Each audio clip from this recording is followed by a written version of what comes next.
All right, so chapter 2, there's a lot of really strong like character in these next few chapters because it is the beginning of the book too, and we're still just meeting a lot of people.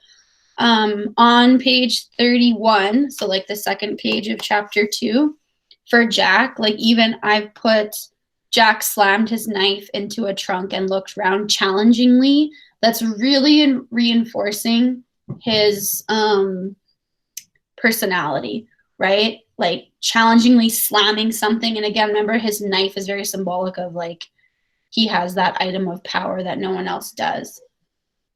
And so the conch, right, on the bottom of page 31, we can't have everybody talking at once. So that again is they're trying to show that society, right? They're trying to make a society. Oops, my door just slammed. Versus savagery, right? Like they're trying to keep that rules. Like we'll have to have a hands up like at school.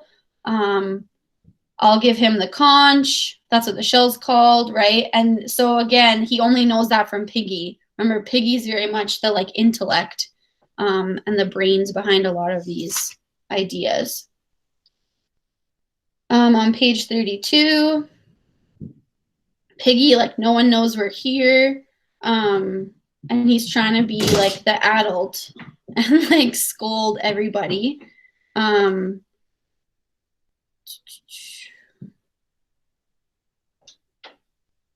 yeah, hang on, I'm just gonna shut my door.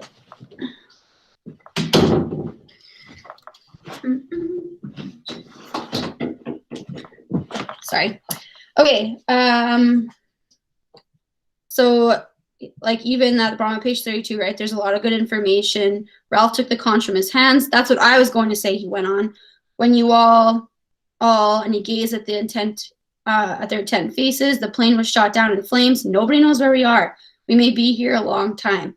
The silence was so complete that they could hear the fetch and miss of Piggy's breathing. So he's kind of reinforcing that, like, this is a desolate situation. Like, this is intense. Like, they are in an intense situation, like trying to really reiterate that to them because they are kids and they just probably don't realize the dire situation that they are in. Page 33, there's a lot of allusions with like Treasure Island, right? Swallows and Amazons, Coral Island. So again, there's this like clamor, like excitement about it. Like, ooh, it's like an adventure or this like fun thing. So Ralph waved the conch. This is our island. It's a good island. Until the grown-ups come to fetch us, we'll have fun. And then Jack reaches for the conch, right? There's pigs, there's food, there's bathing water, there's a stream, there's everything they need. But no one's really found anything else. So we see that it's really on Jack and Ralph's shoulders to make sure everything's okay, which is a lot of pressure, right, for young kids. Blah, blah, blah. And then again, page 34, we see that Piggy is the one that's like kind or like standing up for the little guys. Like, let him have the conch, shouted Piggy. Let him have it. So he's trying to make sure like things are fair. And then again, there's the beastie that all the little ones are like scared of. It's in the woods. And Ralph again explaining kindly, like, that's only in other countries. Like, don't be afraid. Like, he's trying to console them. And it only comes at dark and there's laughter and cheers, right? Like, they don't really believe them, but the little guys are all afraid. And then Jack kind of like reinforces Ralph, right? He's like, Ralph's right. There isn't a snake thing. If there was a snake thing, we'd hunt it and we'd kill it, right? So he's again taking on that role of like death, murder. On page 36, we kind of see the weight of like this new authority that Ralph has, like with the conch. So he's like, now we come to the most important thing. I've been thinking. The passionate noise of agreement from the assembly hit him like a wave, and he lost his thread. He thought again. We want to be rescued. Of course, we shall be rescued. His father's in the Navy, blah, blah, blah. But so you can see that, like, him having this authority, he's not used to it, and it's like, ooh, makes him feel so like proud of like everything he's doing, like that weight of this power that he has. Bottom of page 36, like Ralph flushed, looking sideways at Piggy's open admiration, and then the other way at Jack, who was smirking and showing that he too knew how to clap. So just showing how the different responses, right? Jack's more like mocking-ish, whereas Piggy is like open admiration, like, oh, Ralph, you're so amazing. Even though Piggy's the one that helps Ralph come up with a lot of his like good ideas. Then on page 37 too, like halfway down, like we see power changing, or like that challenge of it. The space under the palm trees was full of noise and movement. Ralph was on his feet too, shouting for quiet, but no one heard him. All at once, the crowd swayed towards the island and were gone, following Jack. So things are like changing, like they're shouting, so they're losing that civilized manner, right? So they're losing civilization and turning more towards like savagery, and that's again like that theme. And same with that, like we're starting to see maybe like that mob mentality come up a little bit, like who's gonna follow what leader.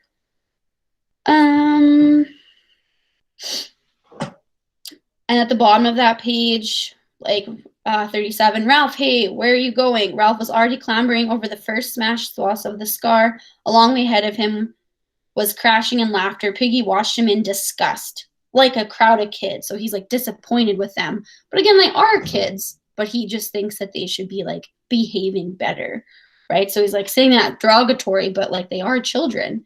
But it kind of maybe just shows the maturity in Piggy, or like he expects better from everybody, but he isn't going to get it. Page 39, they're talking about like how to make fire, Ralph and Jack. So halfway through the page, it says like Ralph and Jack looked at each other while society paused about them. The shameful knowledge grew in them, and they did not know how to begin confession. Ralph spoke first, crimson in the face, so he's embarrassed. He's blushed. Will you? He cleared his throat and went on. Will you light the fire? Now the absurd situation was open. Jack blushed too. He began to mutter vaguely. So he's like, like, right? He doesn't know what to do either. They're both these like macho guys that are in charge. Like, well, you do it, sir. No, after you. Like, and they both don't know what they're talking about. And like, oh, you rub two sticks together. I think that's how it works. Like, they don't know anything. And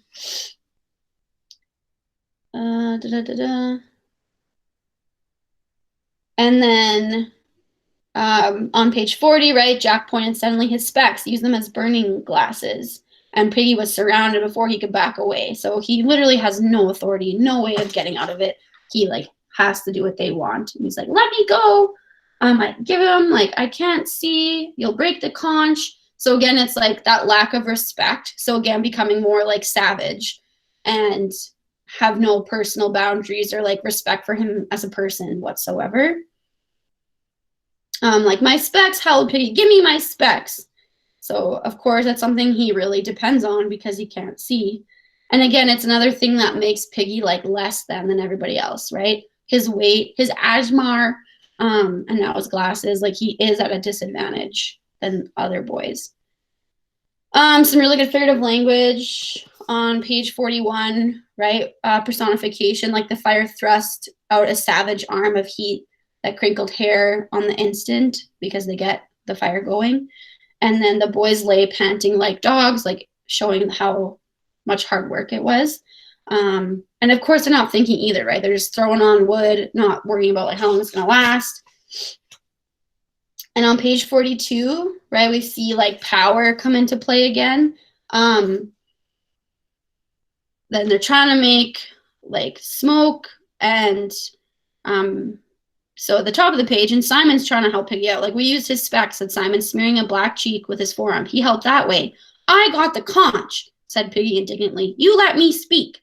The conch doesn't count on top of the mountain, said Jack. So you shut up. So Jack's like making up rules on the spot, right? Because he just hates Piggy right off the bat, doesn't really care what he has to say. And Piggy's trying to adhere to the rules and be like, I have it. It's my turn. I got the conch. Jack turned fiercely. You shut up.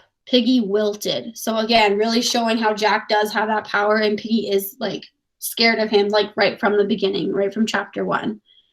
Ralph took the conch from him and looked around the circle of boys. We've got to have special people for looking after the fire. So again, he knows the importance of having like a smoke signal that's going to get them out of this mess. And then an important quote too for that theme of like savagery versus civilization. Like I agree with Ralph. With Ralph, I agree with Ralph. We've got to have rules and obey them. After all, we're not savages. We're English, and the English are the best at everything. So we've got to do the right things. So it really epitomizes like how he sees them, right? He thinks they should be like upstanding citizens. And again, too, that like in this time period, there's probably a lot of taking over like African countries or like native peoples and like seeing them as savages, right? And so he's like, we're English. Da-da-da. Like grade 10 social moment there. So they're trying to build and secure society, right? Bottom of page 42, Ralph, like I'll split up the choir, my hunters, who's responsible for the fire. They're trying to have like rules so that, and then that they can get rescued. Some nice page 44, really good figurative language pieces in there. Like some personification, like beautifully written. And then just the setting with the fire here too is extremely well written. And again, poor Piggy is trying to speak and, oh, shut up. I got the conch, said Piggy in a hurt voice. I got the right to speak. So it's so sad that he's trying to speak and he can't. So they looked at him with eyes that lacked interest in what they saw. So again, too, everyone's indignant towards Piggy, like they could care less about what he says. Piggy glanced nervously into hell and cradled the conch. We got to let that burn out now. That was our firewood. There ain't nothing we can do. We ought to be more careful. I'm scared. So really, he is the voice of reason that no one listens to. You're always scared, you fatty. Sad. Freaking Jack is so mean. And then again, he's looking for Ralph for like confirmation, like, I got the conch, ain't I, Ralph? Like, help me. I want to speak too. And now the kids are like freaking out, and like Piggy like loses his temper. So he's really trying to be serious. So it's like a pivotal moment for Piggy. He's like trying to find his voice. I got the conch, just you listen. The first thing we ought to have made was shelters down there by the beach. It wasn't half cold down there in the night, but the first time Ralph says fire, you goes howling and screaming up this here mountain like a pack of kids. And now they were listening to the tirade. How can you expect to be rescued if you can't put first things first and act proper? So he really scolds them, and they do start listening because they're like, oh, like dang. And then page 46, like Piggy again's like scolding because they like lost a little one with the fire, and just saying like, where's the one with the mark on his face? He's gone now. And the crowd was as silent as death, like on the top of page 47 at the end of the chapter. And like a bomb, a tree exploded in the fire like a bomb. And it's interesting too that they use like that simile, because obviously this is like during a World War II. So there's bombs, like just that reference tying in together. But Piggy's the only one that notices like that a kid is missing or probably has died and perished in the fire. And just like the recklessness. So it's very symbolic of how things are going for their civilization, right? It's not going well. Okay, chapter 3. Obviously starting off with some good figurative language, a lot of similes, a lot of setting there. And you can tell that time is passing. Like they have sunburns, their hair's growing longer, things like that. And again, you can see like all the orange I have on this page, right? There's lots of figurative language. Uncommunicative forest, I love that one. The silence of the forest is more oppressive than the heat. That one's so beautiful because too, it's just emphasizing how alone they feel. Like, yeah, it's really hot and the environment is not favorable, but it's the silence that is more oppressive, like more scary or more detrimental to them. And now we see too that Jack is almost turning like animalistic. And this is when we're going to start develop that like mob mentality as well. Like ape-like thing among the tangle of trees. Yeah, like he's becoming less a hunter and more like just like this animal in the forest. And some really nice like imagery on this page, on page 49. They see like the pig run, because obviously that's like his main goal is to get a pig. Jack stood there, streaming with sweat, streaked with brown earth, stained by all of the day's hunting, swearing, right? He's frustrated. That's at the top of page 50.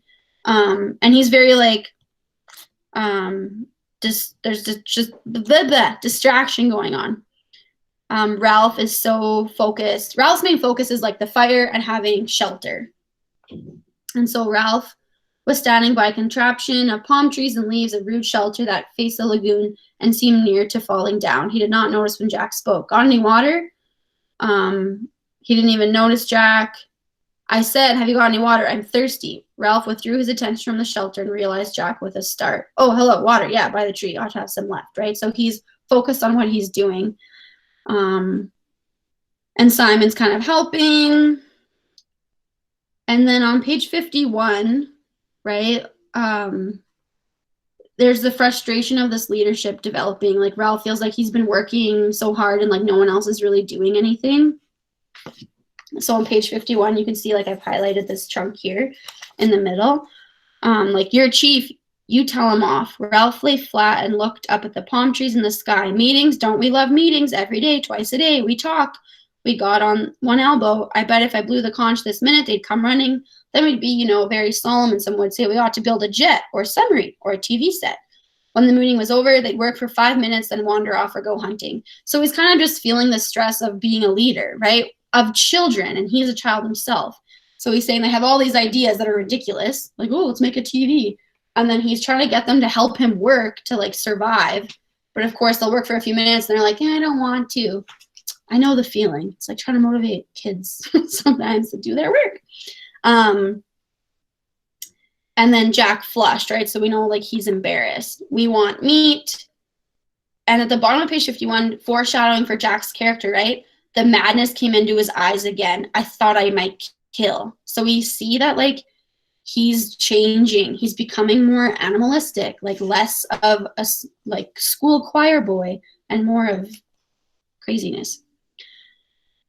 And Ralph at the top of page 52, he's like disappointed in Jack, right? But you didn't. I thought I might. Some hidden passion vibrated in Ralph's voice, but you haven't yet. So like, I thought you were going to kill stuff, but you're not. But I'm gonna. Okay, and like a great line for that is now the antagonism was audible. Like you can hear it in the voice that he's being like almost like antagonistic towards what he's doing. But I shall next time. I got to get a barb on this spear. We wounded a pig and the spear fell out. If only we could make barbs. We need shelters. Suddenly Jack shouted in rage. Are you accusing? All I'm saying is we worked, dashed hard, that's all. They were both red in the face and found looking at each other difficult. Right, so they're just both frustrated with the situation. And then they start talking about that the kids, like the little ones, are frightened about the beastie or like if there's something out there. And on page 53, like they're talking about when it was like better, like the first day. Crackers, remember when we went exploring? They grinned at each other, remembering the glamour of the first day. Ralph went on, right? So things have, that line's important because it's showing how things have changed. They're looking back on that fondly, like, those were the days when it was fun still and it was like a game. And now reality is setting in and it's getting harder. On the bottom of page 53, like he paused for a moment, not sure if Ralph would take him seriously. Go on. If you're hunting sometimes, you catch yourself feeling as if he flushed suddenly. So it's almost like he has a feeling that there's someone behind him in the jungle. Like he is scared. And he's not sure if Ralph's going to like take him seriously. But that just shows too that they are still kids. It's like when you're like in a dark basement or whatever and you feel like there's someone watching you and you have to like run away. So he kind of just feels that silence, right, is audible, or like its silence is more scary in the jungle than the sun. On the top of page 54, like Jack leapt to his feet and spoke very quickly. That's how you can feel in the forest. Of course, there's nothing, right? So he kind of like regresses and like, there's nothing. I'm a big tough guy. Don't have to worry about it. And Jack too is like, Ralph's bringing up like the most important thing is to get rescued. And then Jack had to think for a moment before he could remember what rescue was. Rescue? Yes, of course, all the same. I'd like to catch a pig first. That opaque, mad look came into his eyes again. So really important like character bits right there. That's on page 54.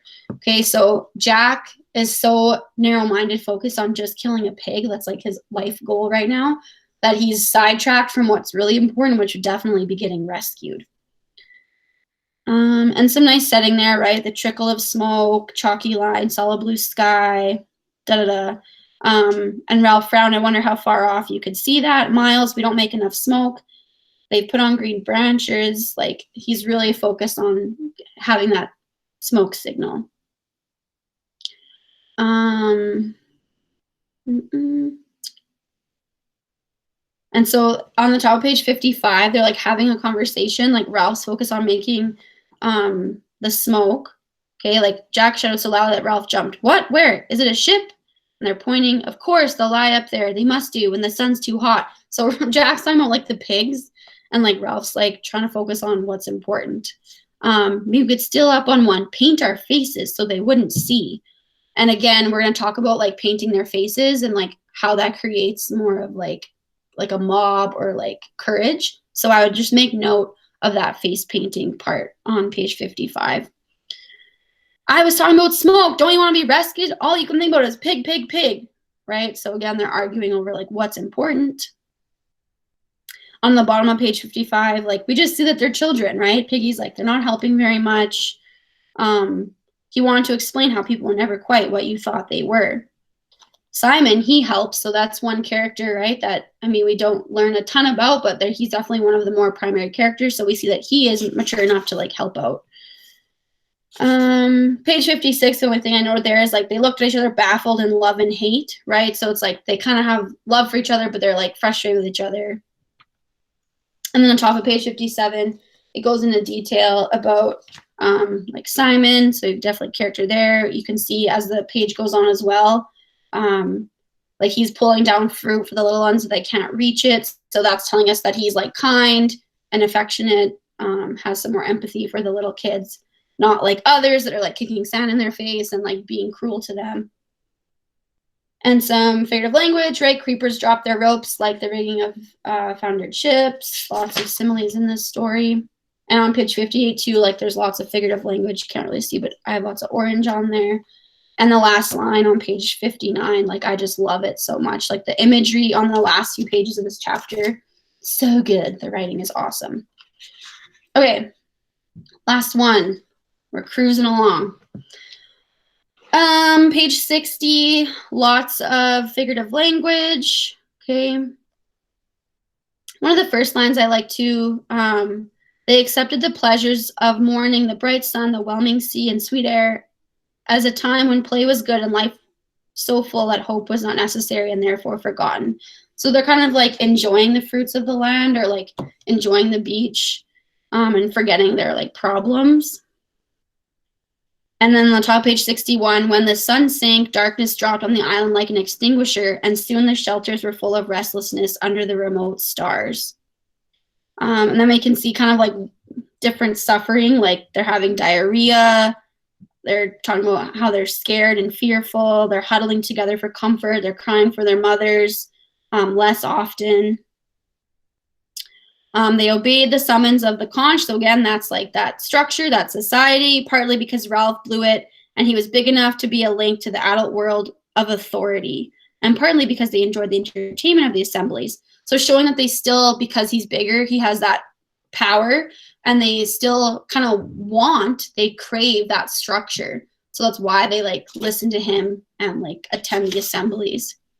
On page 62, there's just a bunch of different characters that you meet. Right, I have them all in red there. Just pay attention for character. On the top of page 63, in his other life, so again, they're like separating that this is like that Paradise Lost. dystopia, utopia, like it's a whole nother life when you're like in a society with structure and now they're not. So in his other life, Maurice had received chastisement for filling a younger eye with sand. Now there was no parent to let fall a heavy hand, Maurice still felt the unease of wrongdoing.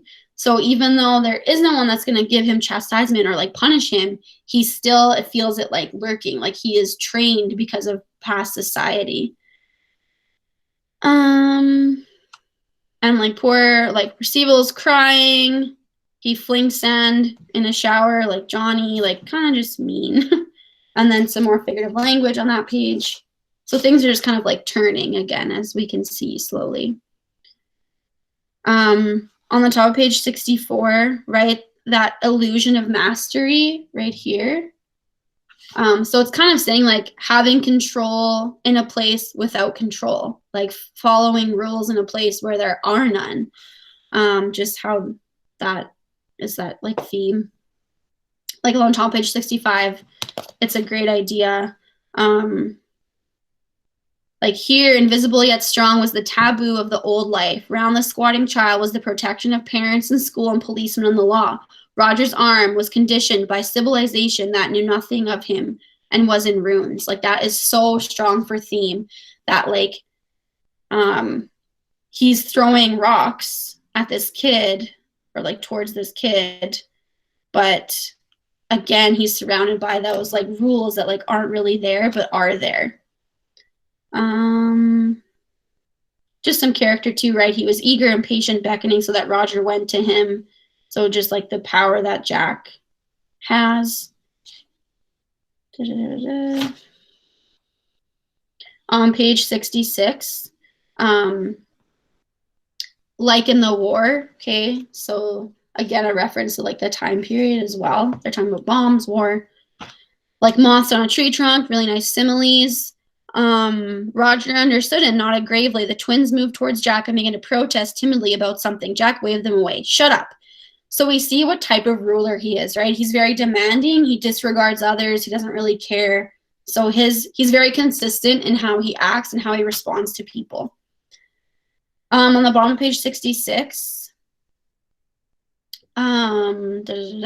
he began to dance and his laughter became a bloodthirsty snarling. He capered towards Bill and the mask was a thing on its own, behind which Jack hid, liberating from shame and self-consciousness. The face of red and white and black swung through the air and jigged towards Bill. Bill started up laughing and then suddenly he fell silent and blundered away through the bushes.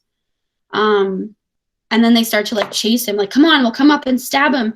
The mask compelled them. Right, and that's on page 67 right here. So important. So it's showing like when they have their faces covered, they're like braver or they're more willing to like do things that maybe they wouldn't. And I talked about that in the other video, but just like bank robbers or people who are involved with like the KKK, right? They wear masks because it gives them that autonomy and gives them more courage because it's like you're not who you really are. You have this protective layer over your face which shows your truth. So it's really important that you flag and pay attention to the masks. Again, we're seeing like time moving on, right? Their hair is getting longer. And then we see Piggy's like intellect again. He's talking about creating a sundial and creating a clock in the sand to see like time passing. And then Ralph saying sourly an airplane and a TV set and a steam engine. Piggy shook his head. You'd have to have a lot of metal for things like that. So again, just showing how they're more like mature, like see the clarity of the situation opposed to the other kids. On page 68, Piggy saw the smile and misinterpreted as friendliness. Piggy was an outsider, not only by accent, which did not matter, but by fat, by asthma, and specs, and a certain disinclination for manual labor.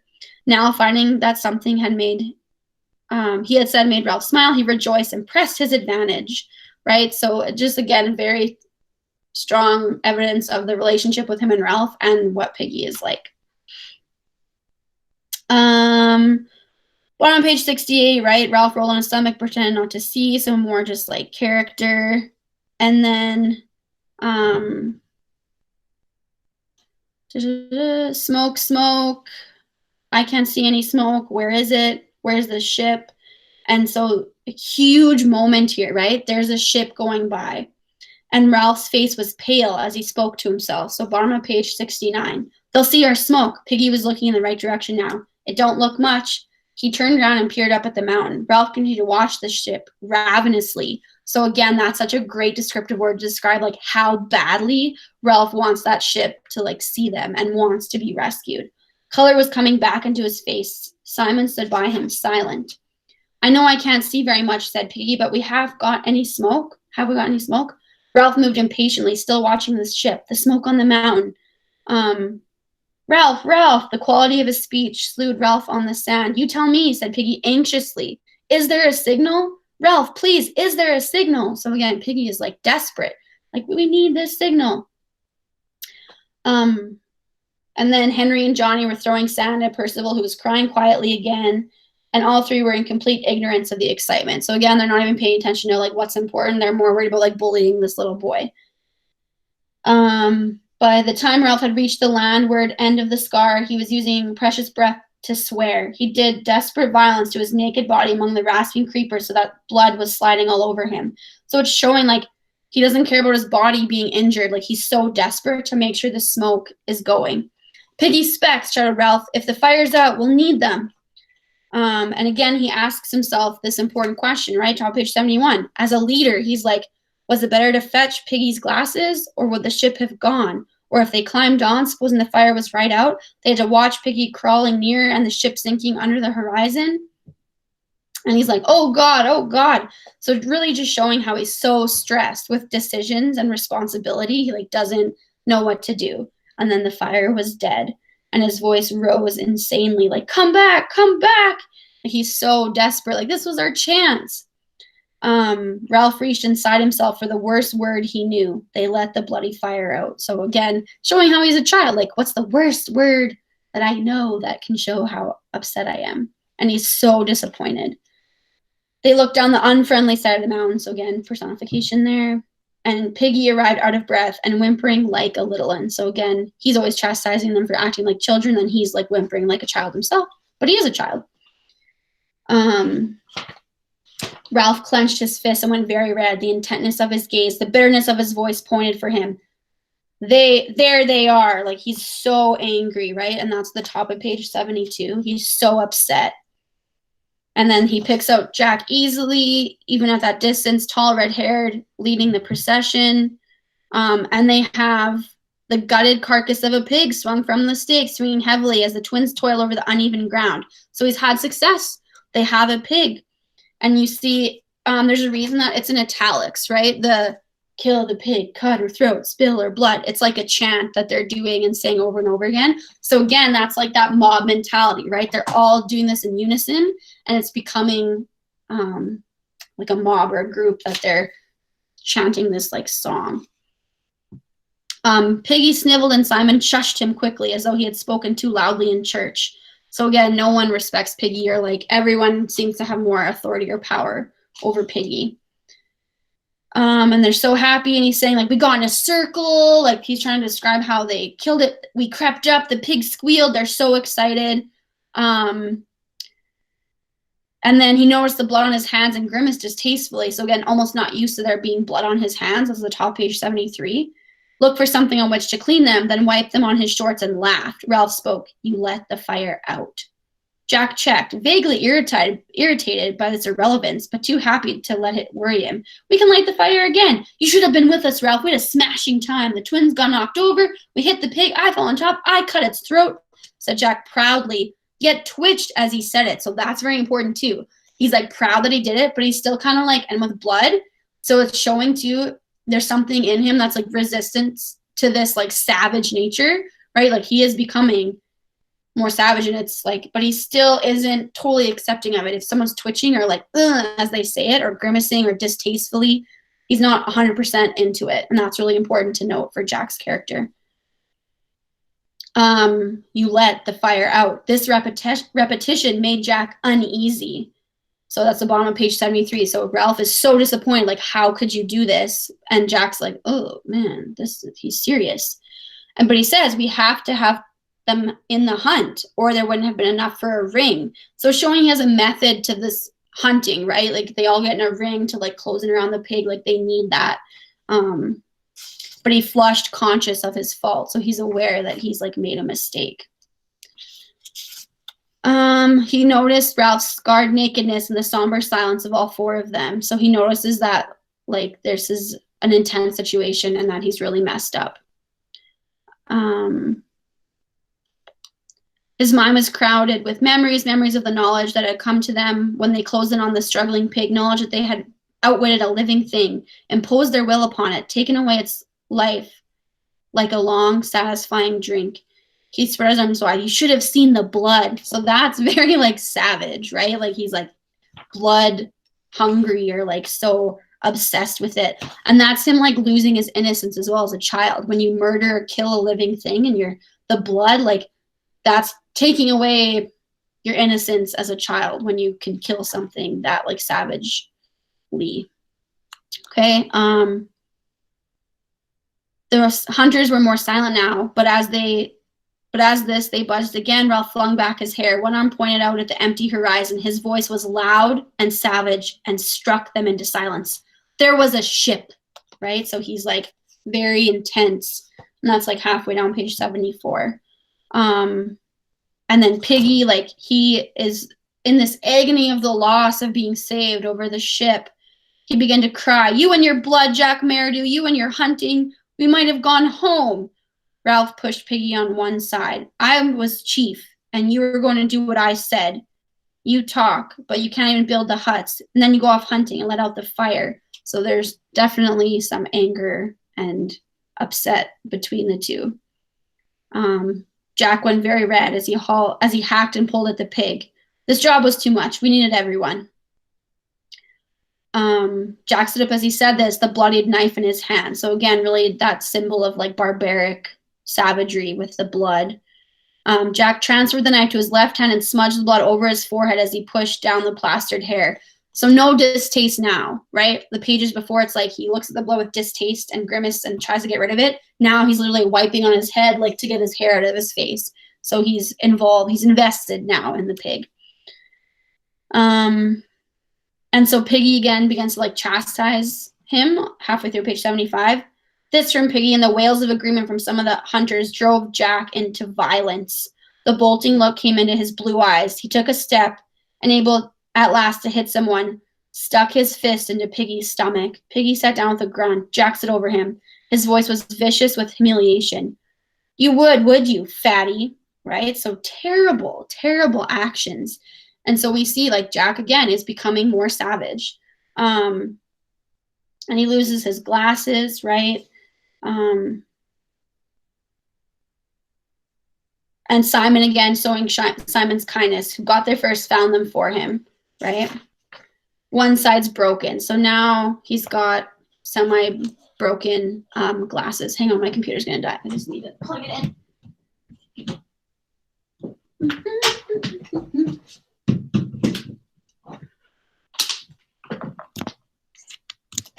Okay. So on page 76, this is really that mob mentality is coming, okay? Jack made a move towards Piggy, who scrambled away till a great rock lay between them. He thrust his head over the top and glared at Jack through his one flashing glass. "Now I only got one eye. Just you wait." Jack mimicked the whine and scrambled. "Just you wait, yeah." Piggy and the parody were so funny that the hunters began to laugh. Jack felt encouraged. So this is a great example of mob mentality mixed in with like bullying, right? Like he's bullying Piggy, but because everyone else is laughing, he gets that stronger feeling, right? He puffs out his chest like, haha, like I have this power.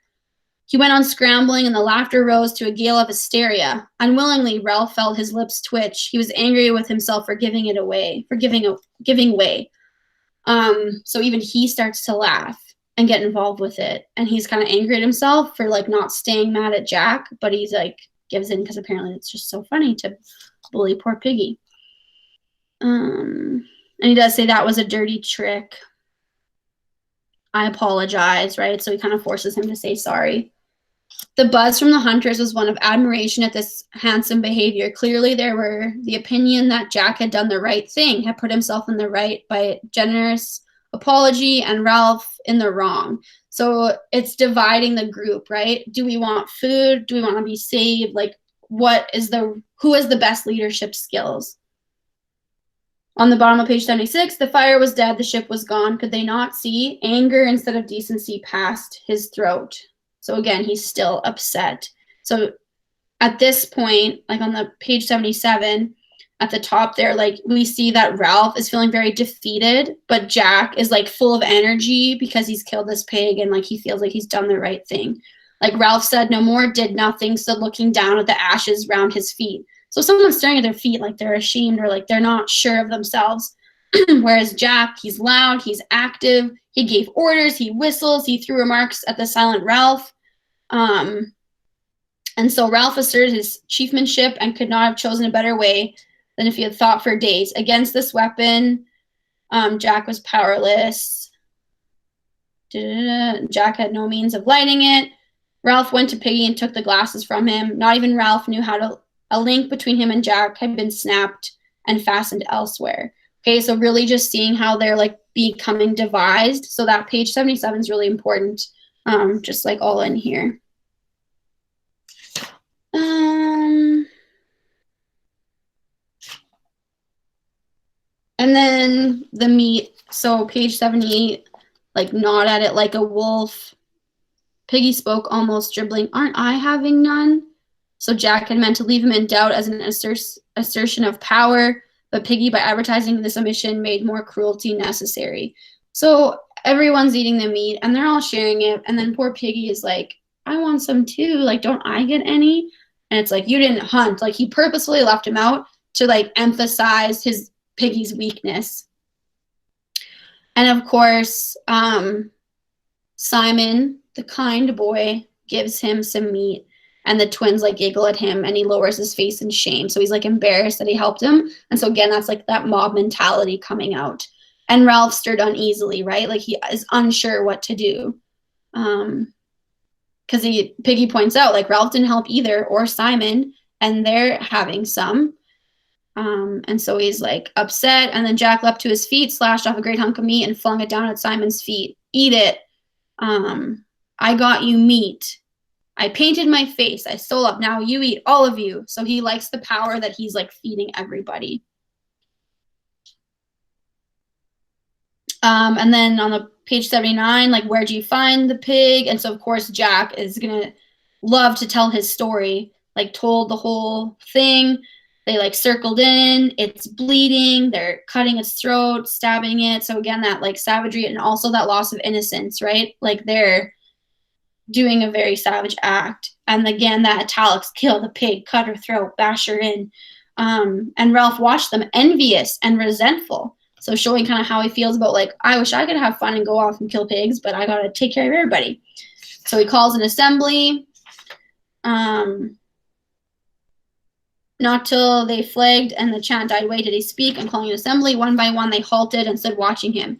With the conch, I'm calling a meeting, even if we have to go on into the dark, down on the platform when I blow it, now. He turned away and walked off down the mountain. Okay, so again, yeah, just showing he does have some authority, but it's definitely like shifting now with Jack because he's like catching the pig or like has the meat and blah, blah, blah, can feed everybody. Okay, any questions? I feel like I just rambled on forever. But yeah. Hopefully I hope that helps you guys for your flags or like understanding the text. And yeah, I'll post this video so that if you guys want it, you can have it.